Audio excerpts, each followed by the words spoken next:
చాలాసార్లు మన జీవితంలో మనము చేసే అతిపెద్ద తప్పు ఏమిటో తెలుసా? మన దోషములను మనము దాచుకుంటూ ఉంటాం.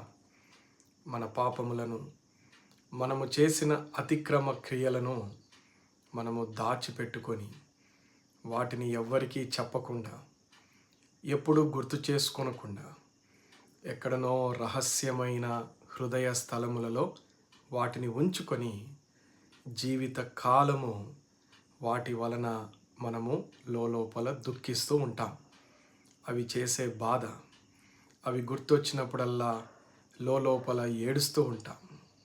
వాటి నుంచి ఎలా బయటపడాలో మనకు తెలియదు. ఆ పాపములకు ఎలా పరిహారము చెందాలో తెలియదు.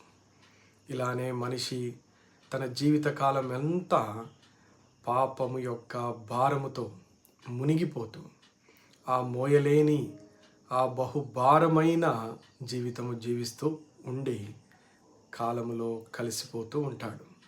ప్రియ సహోదరుడా, సహోదరి, ఒకవేళ ఇలాంటి పాప భారము మోయలేని స్థితిలో పాప భారము చేత బాధించబడుతూ ఉంటే నీకు ఒక మంచి శుభవర్తమానము ఈరోజు మీ వద్దకు తీసుకొని వచ్చాను.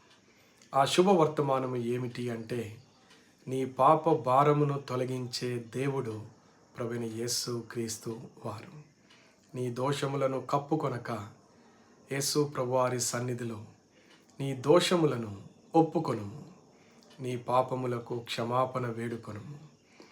నువ్వు ఆయనను, తండ్రి నా పాపములు క్షమించు అని అడిగిన వెంటనే ఆయన నమ్మదగినవాడు, నీతిమంతుడైన దేవుడు కనుక తాను సిలువలో కార్చిన తన ప్రశస్తమైన రక్తము చేత నీ ప్రతి పాపమును కడిగి నీ దోషముల నుంచి నీకు విముక్తి, విడుదల అనుగ్రహించును.